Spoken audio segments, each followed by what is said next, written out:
It began, as all endings do, not with a fall, but with a silence before the storm, the kind of silence that carries the weight of centuries. The kind that seeps into the stones of a city and waits there, patient and unyielding, in the year when the moon hung pale over the Bosphorus, and the Sea of Marmara glittered with the light of distant fires. The empire still called itself Rome, though the truth was a ghost in the mouths of its people. Its palaces still shone with gilded mosaics, but the marble was cracked, and beneath the gold leaf, the plaster flaked away. The streets of Constantinople wound like veins through a body that had long been sick. Echalia, whisper of lost power. Each market stall a bargain made with yesterday's enemies. Beyond the city's walls, the horizon was not empty. It was full of watchers, some allies in name, others in nothing but ambition, each weighing how much longer the empire could stagger before it fell. The court still held ceremonies, the patriarch still blessed the faithful, and the emperor still wore the crown of Constantine, but the crown was lighter now, not from mercy, but from the absence of the jewels pawned to pay mercenaries. In smoky taverns by the harbor, sailors spoke of the Sultan's armies gathering in the east, of Geno's traders selling secrets for silver, of Venetian ships that might one day block the Golden Horn, rather than guard it. And yet, in the great halls, courtiers whispered the old refrain, Roma Eterna. Rome eternal, as though the words themselves could stitch torn banners and call back the legions. This is Candle and Coffin. Let's uncover the forgotten truth beneath the ashes of history. Before we begin, let me know where you're listening from and what time it is there. I love seeing how far this story travels. The Byzantines, in these last years, were like a man clutching a relic as the tide rises around him, not in hope of survival, but in fear of letting go. The empire's sickness was not sudden, nor was it a single wound that brought it low. It was 1,000 small cuts, each dealt in different years by different hands, yet all guided by the same invisible logic that governs the death of nations. Long before the Ottomans raised their banners on the hills of Anatolia, the Byzantines had already begun selling their inheritance piece by piece. Ports leased to foreign merchants for quick coin. Fortresses surrendered in exchange for peace. That never lasted. Titles given to ambitious generals who pledged loyalty while sharpening their knives. The court at Constantinople had become a theater of painted masks, where eunuchs whispered poison into the ears of emperors, and ambassadors dined in candlelit chambers, where alliances were inked in wine but sealed in treachery. The streets echoed with the voices of traders speaking Latin, Genos, Venetian tongues that brought wealth, yes, but also dependence, until the empire's ships sailed under foreign flags and its grain came from foreign fields. The city's great walls, once the pride of the world, stood as a monument to past glory, but the garrisons within them were thin, their payoff in late, their loyalty for sale to the highest bidder. And still, the illusion was maintained. The procession of the emperor to Hagia Sophia, the incense curling toward the vaulted domes, the hymns rising like the ghosts of the old empire that had stretched to the edges of the earth. Yet outside the walls, the world was changing without their consent. The Turks, disciplined and hungry, mastering the art of the canon, the Latin kingdoms, to divide it to aid the Byzantines, yet too jealous to let them recover. The great powers of the East and West treating Constantinople not as the queen of cities, but as a carcass to be divided. In the taverns, the sailors now spoke more boldly that perhaps Rome was not eternal, that perhaps the tide had already turned. In the court, no one dared say it aloud, but even the emperor, in his private moments, felt the shadow creeping toward his throne, the cold certainty that he ruled an empire that could not be saved. By the winter of that year, the Ottoman threat was no longer a rumor whispered in dockside taverns. It was a drumbeat in the night, a steady, inescapable rhythm that carried across the Bosphorus like the sound of a predator pacing just beyond the torchlight. The Sultan's armies were no longer a distant menace. They were a tide rising in sight of the city's walls, their banners black against the frost-pale sky. their campfires flickering in the hills like the eyes of a patient beast.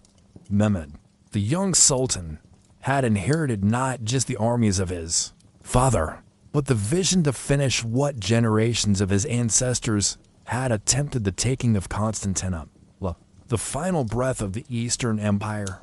Inside the city, the emperor weighed his options with the care of a man playing chess with death itself. Aid from the west was promised but delayed. Letters sent to Rome and Venice returned with polite assurances and demands for concessions. That stung like insults. The Genoese and Venetians, ever mercenaries in the clothing of merchants, spoke of friendship even as their ships carried grain to Ottoman ports. Gold was scarce, and so the emperor pawned relics, holy crosses, jeweled icons, even fragments of the true cross to pay the foreign mercenaries, whose loyalty would vanish the moment their wages stopped. The citizens of Constantinople felt the tension like a taut bowstring. Bakers hoarded grain. Fishermen repaired nets they might never cast again. Priests held longer masses as though the words themselves might keep the enemy at bay. And yet, there was defiance to young men drilled in the shadow of the Theodosian walls, their breath steaming in the cold, swearing oaths to defend the city even if it meant dying on its stones. The Hagia Sophia still rang with hymns, but those who listened closely could hear beneath the singing the faint, distant thud of Ottoman cannons being tested across the water. The Queen of City stood proud still, her domes gleaming in the weak winter sun, but in her heart the fear was growing, for she could feel the shadow lengthening with each passing night, and the walls that had held for 1,000 years might soon face a storm they could not endure. Across the water in Edirne, the Ottoman camp thronged with purpose, not the drunken chaos of soldiers idling between campaigns, but the calculated hum of a machine sharpening for war. Mehmed II, barely 21 yet wearing the crown like an heir to destiny itself, moved through his council tent with the focus of a man who already saw Constantinople burning in his mind's eye. His viziers whispered caution, warning that the walls of Theodosius had turned back every invader for a millennium. But Mehmed's gaze did not waver. To him, those walls were not impregnable, they were simply undefeated, and that was a distinction history was eager to erase. The young sultan summoned an unlikely figure to his court, Orban, a Hungarian cannon master whose greed outweighed his loyalties. Orban's hands traced designs in the sand, describing a monstrous bombard that could shatter stone older than empires. Mehmed listened, nodding only once, and ordered the forging to begin at once, a task that would consume months, hundreds of oxen, and enough bronze to build a fleet. Meanwhile, the army swelled like a flood. Anatolian cavalry rode in from the east. Janissaries drilled until their bodies moved as one, and the great siege fleet took shape along the Gallipoli docks. Spies returned from the city with news of dwindling supplies and a divided populace. And Mehmed smiled, for he knew that hunger and fear were allies no gold could buy. He ordered roads repaired and new bridges thrown across rivers, ensuring the march to the city would be as smooth as the strike of a sword. At night, under the cold stars, he walked alone among the siege engines, his breath clouding in the air, his fingers tracing the wood and iron as though he were already caressing the tools of conquest. Every man in his camp could feel that this was not a raid, not a feint, but a death march for an empire. And in the Sultan's eyes, the walls of Constantinople were already crumbling. The march began like a low rumble on the horizon, a sound felt, more in the chest than heard by the ear. From Edirne, the Ottoman host spilled forth in a tide of iron and leather, banners snapping in the cold spring wind, hooves drumming against the earth until the ground seemed to tremble beneath them. At the head rode Mehmed II, cloaked in dark furs, his face unreadable save for the glint in his eyes that spoke of inevitability. Behind him trundled the marvel of the age, Orban's monstrous cannon, a bronze serpent so vast it required 60 oxen and hundreds of men just to drag it forward, each wheel grown like an omen. The peasants along the roads fled at the sight, crossing themselves or muttering prayers in fear, for they had never seen such an army nor such a weapon moving with the certainty of a storm toward the sea. Messengers galloped ahead to secure crossings, engineers marked the ground for siege trenches, and the janissaries moved with disciplined silence, their polished helms flashing like teeth beneath the sun. On the sea, the fleet sailed in lockstep, its black sail swelling against the wind. Shadowing the land advanced like a predator flanking its prey. And in Constantinople, watchers atop the Theodosian walls saw the dark line on the horizon grow thicker each day, until it became clear this was no raid. This was the hand of fate closing in. Bells tolled across the city in the palace. Constantine 11 read the reports with a jaw set hard against despair, while priests urged the people to fast and pray for deliverance. But prayers could not muffle the thunder creeping ever closer, nor could fasting stop the monstrous cannon that rolled inexorably toward their gates. The city was still as if holding its breath before the first blow. By April's dawn, the horizon was no longer empty. The Ottomans had arrived, and the earth itself seemed to sag beneath their weight. Before the Theodosian walls, Mehmed's army uncoiled like a living serpent, siege towers rising against the skyline, trenches carved into the soil like scars, and banners red, green, and black flapping like the breath of war. The massive cannon was hauled into place with groaning chains, its muzzle yawning toward the city as though it meant to swallow its centuries whole. The defenders, high atop their ancient ramparts, peered down at this terrible engine of destruction, some with grim fascination, others with a hollow stare of men who knew the future might already be written. Along the Golden Horn, the city's great chain was raised across the water, a floating barrier of iron, meant to keep the Ottoman fleet at bay. The Greek fire crew stood ready, their bronze siphons gleaming in the sunlight, the weapons promise of burning ships offering the last semblance of confidence. But Mehmed was not a man to be stopped by iron or fire. Scouts brought word of his navy's movement toward the northern shore, where their masts stood like a forest of sharpened spears. Even the sea seemed uneasy under their hulls. Drums beat from the Ottoman lines slow, methodical, like the heartbeat of some great beast that had finally settled before its prey. In the city, Constantine the 11th rode the length of the walls, pausing to clasp hands with the defenders, his voice steady even as the enormity of the siege pressed against his every word. "Hold," he told them. "Hold, for the eyes of the world are upon us."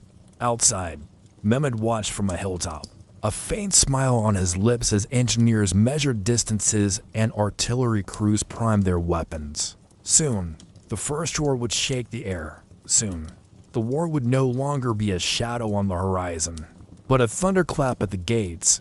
The morning the guns spoke, the world changed. At first, there was only the uneasy stillness before sunrise, the city's bells silent, the gulls circling in lazy arcs above the Marmara. Then came the sound. It was not merely loud. It was as though the sky itself had cracked. The great bombard, cast by the Hungarian master Orban, spat forth its first iron monster, a stone projectile heavier than a man, hurtling toward the Theodosian walls. The earth trembled when it struck. Mortar dust rose in clouds, mixing with the cries of soldiers scrambling to repair the wound before the next strike. Mehmed's artillery roared again, and again, each blast a drumbeat of doom.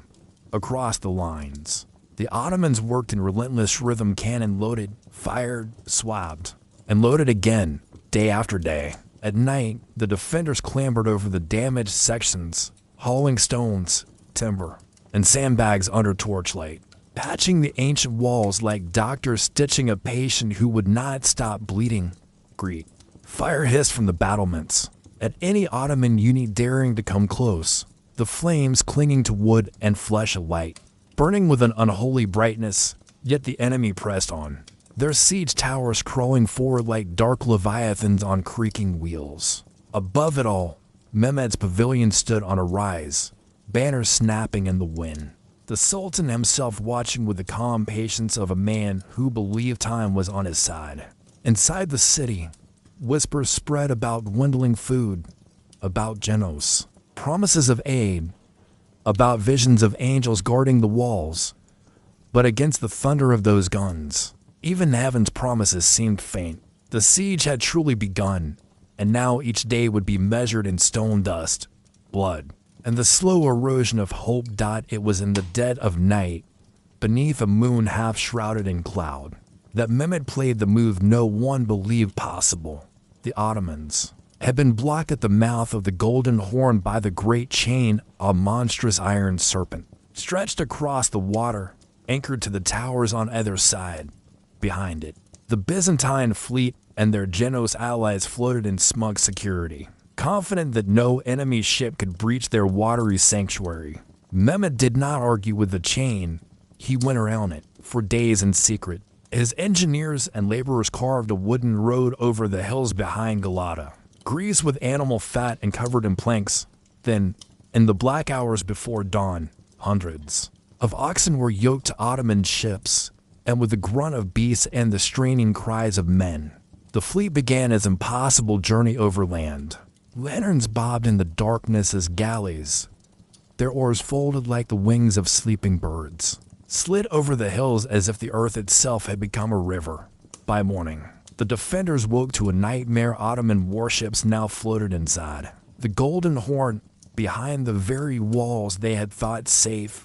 Panic surged in the city. Priests thundered in Hagia Sophia about divine punishment, while commanders scrambled to redeploy men to the suddenly vulnerable northern defenses. Mehmed had not only outflanked them, he had shattered the illusion that the Byzantines could dictate the terms of the siege.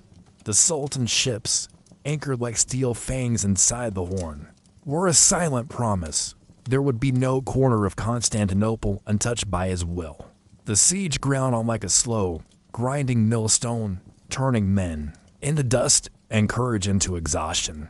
From the Theodosian walls to the shimmering waters of the Marmara, the city became a theater of constant torment every day. Ottoman cannons, monstrous bombards cast by the Hungarian master Orban, roared like thunder, hurling stones the size of oxen into the ancient fortifications. Each impact sent tremors through the earth, toppling towers, cracking gates, and burying defenders under cascades of shattered brick and mortar. Yet when night fell, the Byzantines and their allies, ragged, starving, but stubborn as iron, clawed at the ruins, rebuilding with whatever they could find: stones from fallen houses, timbers from splintered ships, even marble slabs stripped from churches. They fought not just the Turks but hunger itself, for the city's granaries had begun to echo with emptiness. Bread was rationed, meat was a fading memory. Disease crept through the alleys, gnawing at soldiers and civilians alike, the smell of death clinging to every breeze. Still, the defenders held, driven by faith, by desperation, by the hope that the distant Christian princes would send aid. But aid never came in strength, only in whispers. A few ships here, a handful of men there, like drops of water on a forest fire. Mehmed, watching from his command tent, knew the truth the Byzantines feared to speak. Time was his greatest ally. Every day the city resisted.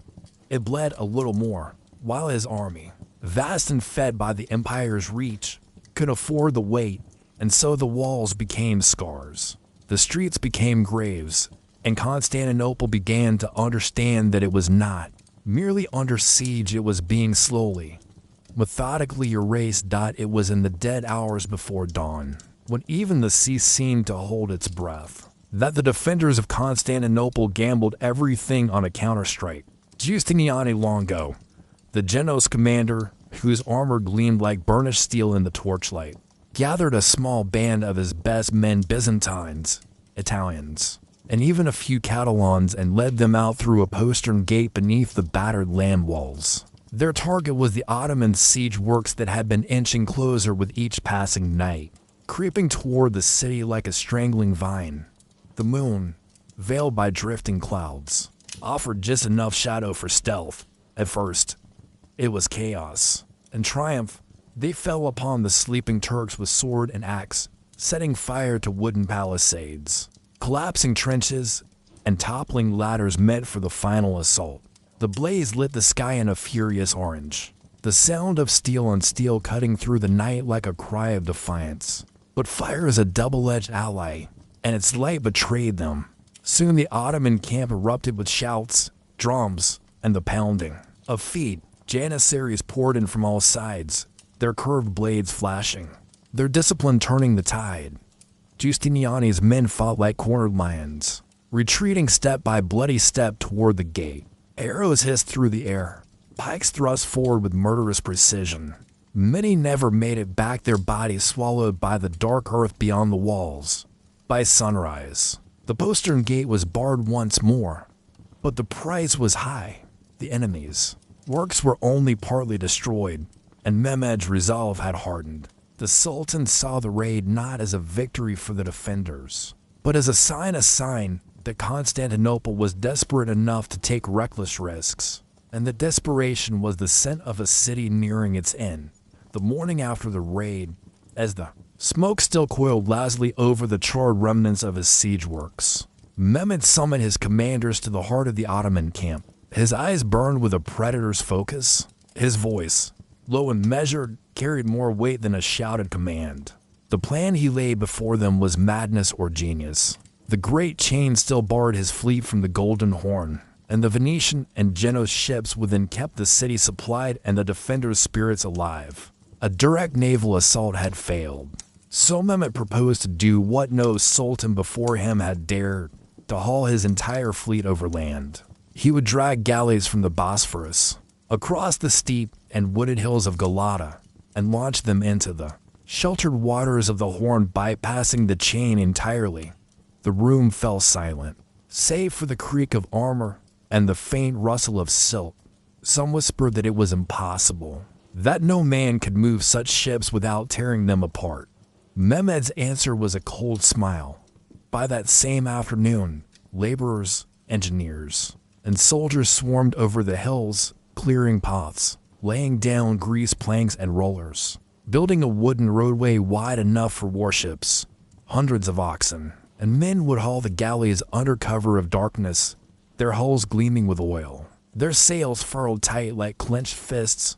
The Genoese and Galata, bound by uneasy neutrality, watched in astonishment but dared not intervene. Within the city walls, the Byzantines did not yet know what was coming, but when the dawn broke and the sun flashed on the masts rising from the inner waters of the Golden Horn, they would understand that the enemy now stood on both sides of their last lifeline. That dawn broke over Constantinople with a cruel, deceptive beauty, a sky washed in gold and crimson, as if the very heavens mocked the blood soon to be spilled. At first, the watchers on the sea walls thought the shapes in the Golden Horn were some strange mirage, dark silhouettes where none had been the day before.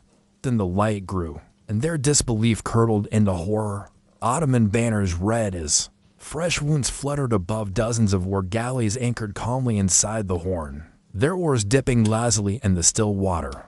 Word spread like wildfire through the streets and churches. The enemy had bypassed the chain. Panic followed. The harbor, once a sanctuary guarded by allied ships, was now a trap. The defenders scrambled to reposition artillery to face this new threat, but their guns were few, their powder dwindling. Genoese captains cursed under their breath, for they knew that now their vessels could be attacked from both sides. In the emperor's council chamber, men argued over whether to mount an immediate counterattack. But Giustiniani shook his head grimly. Their forces were already stretched thin along the walls. Mehmed, for his part, wasted no time. Cannon platforms were erected along the Horn shore, their mouths turned toward the sea walls that had once been untouchable. From these new positions, the Ottomans could pound the city from an angle it had never been built to withstand. To the weary Byzantines, it felt as though the city itself was shrinking, pressed from every side by an enemy that seemed to multiply like a shadow at sunset. The priests prayed louder. The soldiers clenched their jaws harder. The siege was no longer just at their gates, it was inside their very heart. The night after the galleys entered the Golden Horn, Constantinople lay in a fevered half-silence. No one slept, but few dared to speak above a whisper. The air itself seemed heavy, as if the city knew it was entering the last act of its long tragedy. In the Ottoman camp, Mehmed convened his commanders in the glow of torchlight.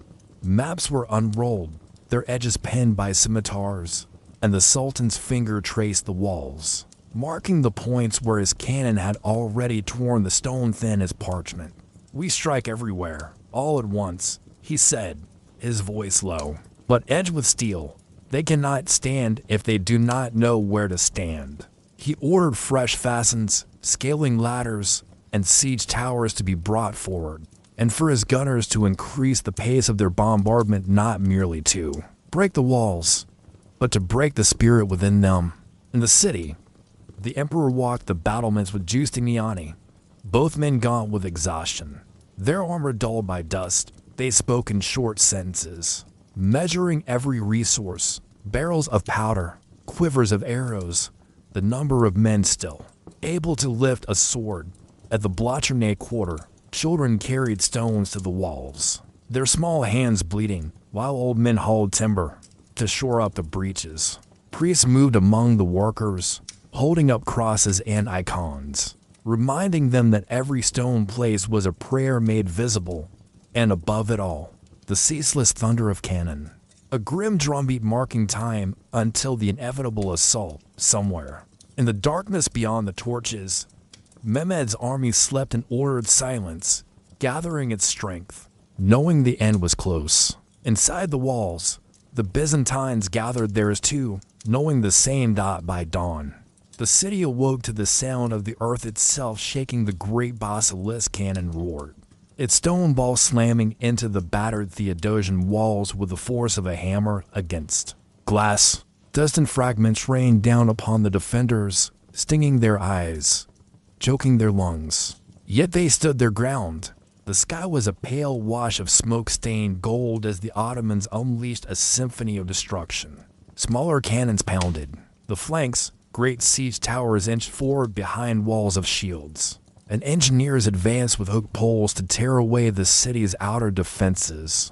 On the ramparts, Giustiniani barked orders like a captain steering a ship in a hurricane, moving men where the stone shook most, sending runners with desperate requests for powder and arrows. The emperor himself appeared at the Mesoteikion, his presence alone rallying the exhausted. Every blow the city took was answered with defiance, arrows hissing into the ranks below, stones hurled from mongonals, pots of burning pitch dropped upon those who dared to scale the ladders. But the walls were crumbling here of Merlin shattered, there a crack widened enough for a man to slip through. Mehmed's drummers beat a slow, relentless march, and his men shouted in chorus, a wave of sound designed to smother hope.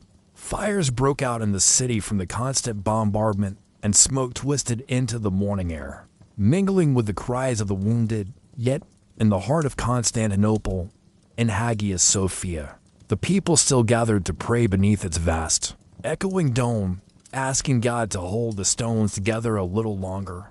Outside, Mehmed knew the siege had reached its final crescendo, and that soon, steel would decide what stone no longer could.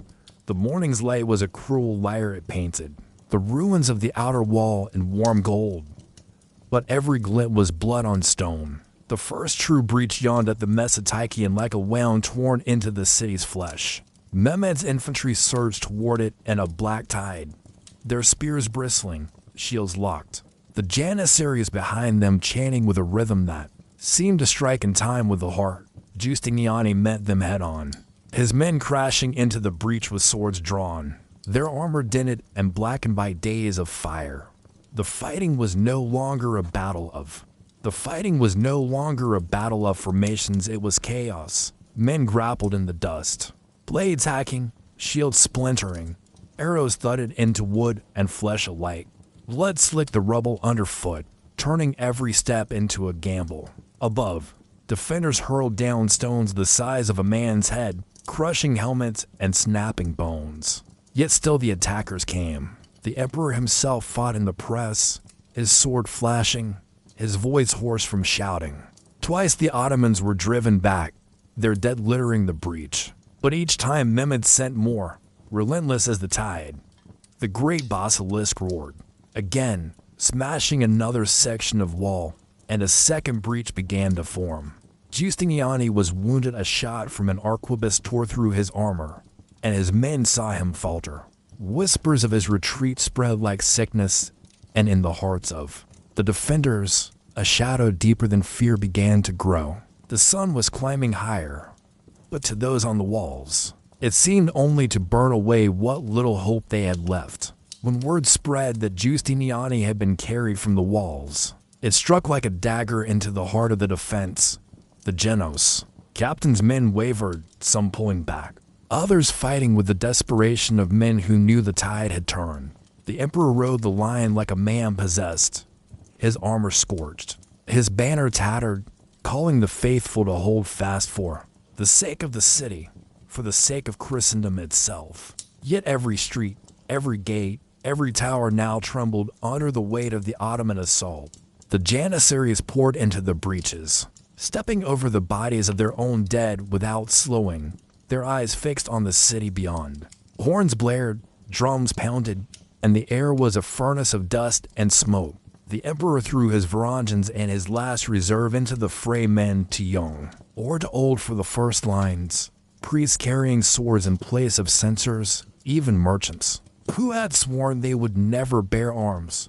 They met the enemy in the shattered streets, turning houses into barricades, alleys into killing grounds. Still, the Ottomans pressed forward, their banners now fluttering within sight of the great dome of Hagia Sophia. From its steps, crowds of civilians prayed, wept, and clung to the belief that a miracle might yet descend.